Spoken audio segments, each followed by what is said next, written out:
contemporary society. And it is my pleasure to thank you all sincerely to stay here to debate on this specific purpose. I wish to thank everyone involved for their contribution for the success of the event. The collaborator, in particular Alex Giordano, which is the promoter of the seminar, and Professor Metallo and Professor Tomasetti, the director of my department where I work from a long time. At this stage, before we begin proceeding, I would like to give a special thanks to our guest of honor, Ben Casnocha, for choosing Salerno for the presentation of his volume. We are proud to host you in this university. And I would like to explain very briefly something of you, something of your curriculum. Ben Casnocha is very young, as you can see. I think you're 24, quindi alla vostra età, ragazzi, a 24 anni Ben Casnocha. With our students, because they more or less have this age. And he's an entrepreneur and prize-winning writer. He's director of the startup of You LLC, he's co-founder of Silicon Valley Junto, founder of the e-government company Concade, collaborator of Newsweek and Marketplace, nominated by Businessweek as one of the top young American entrepreneurs. So I think that we can be only proud to have him in our university. I would like to start giving him the word just because it's my intention to speak about some few words on the seminar that Alex Giordano and I have entitled Marketing to Societing, Startup and Social Innovation. We are at the 6th edition of Marketing Do, because it's a traditional event that we organize in the course of marketing at the University of Salerno, where we normally speak about the difficulty and the role of the profession of marketing and communication. What could have the suggestion to give to the young students of marketing and communication to develop and to enrich their professional career and to have success in the job and in life, of course. I give you the word, and then we can start with the consideration on, we can discuss with the students and debate together. Thank you very much again. I'll try to speak slowly, but feel free to ask for clarifications as I present. What I'm going to do is speak for about 20 to 25 minutes. I'm going to tell you a little bit about who I am. I'm going to tell you about how I got inspired to become an entrepreneur. And then I will describe a little bit about my new book, which in English is called The Startup Review. In Italian, there's another title that I can't pronounce. But I've heard it translates into English as Stay in Touch. So let me tell you a bit about my background and why I'm excited to have this opportunity to speak with you this morning. I grew up and was raised in San Francisco, California. And when I was in school, when I was in the 6th grade, when I was about 12 years old, I had a class in school that was a technology elective. It was a class in which we learned how to fix Macintosh computers. So the way it worked is we had kind of the standard set of classes like history and mathematics and science, and then we could choose a kind of alternative class. You can choose film or art, and I chose computer repair. And so every day we learned how to fix Macintosh computers. And this class was very important to me, not only because it taught me a lot about how to fix computers, which is a useful skill, but because I had a very inspirational teacher. The teacher was brilliant, but like so many technology teachers, he was also a bit weird. For example, he denied that he had a real name. He made us address him as the Mac Doctor. So we didn't call him Professor or Mr. anything, we called him the Mac Doctor. And at the end of the semester, the Mac Doctor announced that we would have a final exam, but that in order to pass the final exam, all we would have to do is memorize a poem. So the exam was not a multiple choice set of questions, there was no essay to write.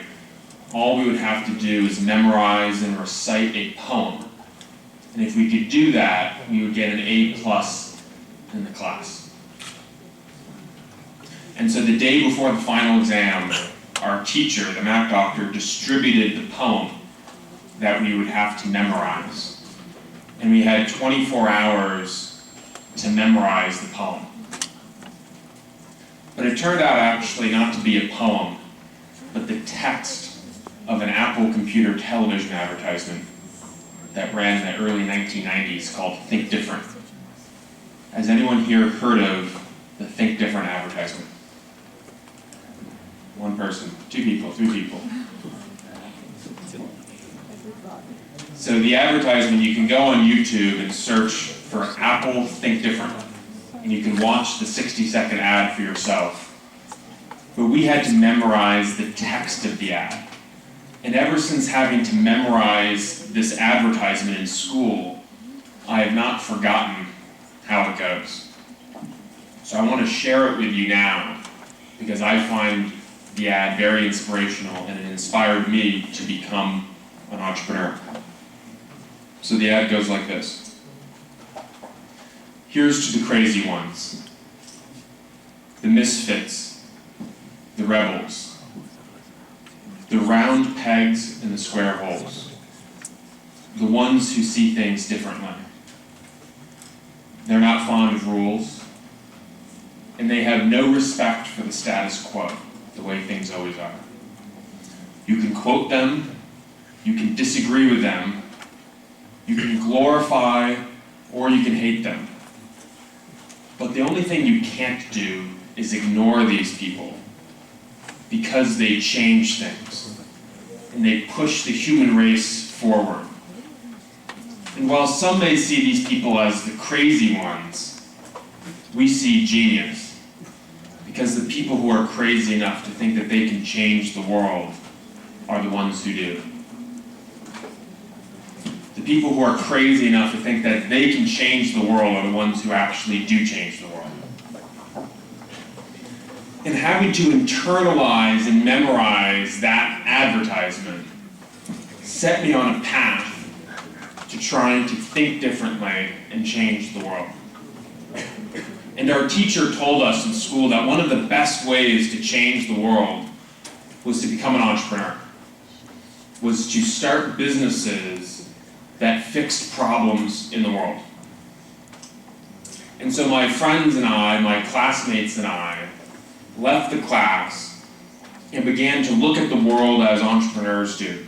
We saw problems, we saw inefficiencies, we had complaints, but instead of just complaining about those problems, we tried to see if there was a business opportunity, if there's a way we could solve the problem and make money at the same time. And so for the next several years, I started a series of businesses, some very small. I sold pens to my classmates at ridiculously high prices. I sold candy to my brothers, and ultimately I sold software, increasingly sophisticated software, to organizations. The problem was when I was a student, I did not take a marketing class or a business class. All I had was some very basic technology skills, but I didn't know anything about business or entrepreneurship. I never heard a speaker who came in and spoke to us about entrepreneurship. And so I had to go out and try to teach myself about the topic. And I began to meet with people, anyone who would meet with me. I took them out to coffee, I took them out to lunch, and I asked them to teach me about how to start a business, about how to be a professional, about how to write a compelling email. And in fact, I traveled all over the world, including here in Italy, 2006, I believe was my first trip. I traveled all over the world meeting with as many smart people as I could to try to get feedback from them about how one goes about building meaningful businesses. And I met with entrepreneurs, I met with professors, I met with journalists, I met with CEOs of big companies and CEOs of small companies. And in all of these conversations, I learned a lot about business and I learned a lot about entrepreneurship. But I also realized something even more important. That I was meeting people who were very entrepreneurial, but they were not starting Silicon Valley technology businesses. I was meeting very entrepreneurial journalists in Latin America, for example, who were approaching their work and approaching their life in a very innovative way. But they're not founding a new business, and yet they were still entrepreneurial. And it forced me to expand the definition of what an entrepreneur really is. Because we normally think about an entrepreneur as someone who founds a new business, right? Someone who starts a business. And while that's certainly an accurate definition, it struck me that actually we need to expand the definition and rather define it as anyone who thinks entrepreneurially, anyone who's the entrepreneur of their own life. Because it occurred to me that there were all sorts of people who were very entrepreneurial, but not starting their own business. And so over the last few years, I've been thinking harder about this idea, about the fact that entrepreneurship is more a life idea, and that the skills of entrepreneurship are relevant to all of us right now, whether or not we want to start a business. And when I teamed up with my co-author of the new book, Reed, who started the professional network LinkedIn, Reed had arrived at a similar conclusion to me. He started LinkedIn to be the technology platform on which each of us can be the entrepreneur of our own life, be CEO of our own life, using those technology tools to help manage that. So my thesis for today, and a topic that we can discuss during question and answer, is about how each of us can become more entrepreneurial students, more entrepreneurial doctors, journalists, professors, and talk about some of the specific things that the world's greatest entrepreneurs do, and how we can learn from them and apply those lessons and those skills to our life. So what I want to do is spend a few minutes and talk about some of the specific things that characterize the greatest entrepreneurs and how each of us can apply those things in our lives today. So are you following me so far? Some? Okay. So let's talk about a few of the specific things that entrepreneurs do and how we can learn from them and apply them to our lives today. I want to pick up on something the professor said, and I didn't get the full translation, but I believe I heard the word asset and the word soft and the word hard. So let's start by talking about assets. Now, when an entrepreneur starts a business, he or she is trying to make money, right? The goal is, at least one of the goals is to make money, is to be profitable, is to sell a product and make money. But here's the funny thing about what entrepreneurs do. They don't try to make money often, in many cases, they don't try to make money immediately, right? On day one, they're not optimizing for profitability. They're not trying to make the most money possible. Instead, they're trying to learn about their customers, learn about market needs, learn about competitors. And if they can learn a lot about the market in which they're starting a business, in the long run, they will make a lot more money. In other words, they prioritize their soft assets, their knowledge and learning, over their hard assets, just the actual dollars and money that they make. And this is an important idea to understand because it's very relevant to all of us if we want to become the entrepreneurs of our own lives. So I'll pose a scenario to you. Say you're about to graduate from school and you're committed to being the CEO of your own career and trying to change the world. And you're presented with two different job offers. One job offer is to go work at McDonald's and earn, I'll use dollars, $20,000 a year serving Big Macs.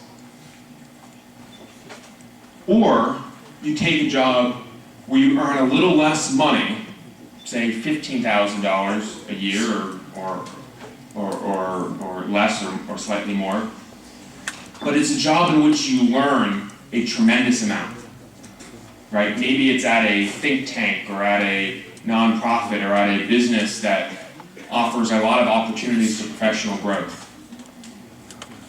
If you're being entrepreneurial, you're thinking about the long term, and you're prioritizing the career opportunity that offers more learning and slightly less salary, right? Does that make sense? So just as entrepreneurs prioritize learning over profitability in the early days, when you're young, especially when you're in your 20s and your 30s, it's critical to prioritize accumulating soft assets, knowledge, experiences, connections, skills, over earning raw money. Because in the long run, the person who's learned more and the person who has developed a commitment to ongoing learning makes a lot more money than the person who just accepts the job opportunity that pays the most in cash. So that's the first theme I'll touch on. That's that if you want to be CEO of your own life, and it's something we talk about in the book, think about your soft assets. Think about how you're investing in yourself. Not investing in the stock market, not investing in a mutual fund, but investing in yourself, investing in those soft assets that make you a more competitive professional. Okay, the second theme I want to talk about is what we call competitive advantage. Again, we're trying to learn from what entrepreneurs do and apply them to our lives today. So when an entrepreneur starts a business, they face competition, right? There's always competition in a business, and you're always trying to think about whether your product is better than some other company's product. And we need to take the same approach in our career. We need to compare ourselves to the person sitting next to you and ask yourself, what makes you unique? Why would someone want to hire you over the person sitting next to you? What do you have to offer to the world that makes you special? Or in other words, what is your competitive advantage? What skill do you have that no one else has? Or what connection do you have that no one else has?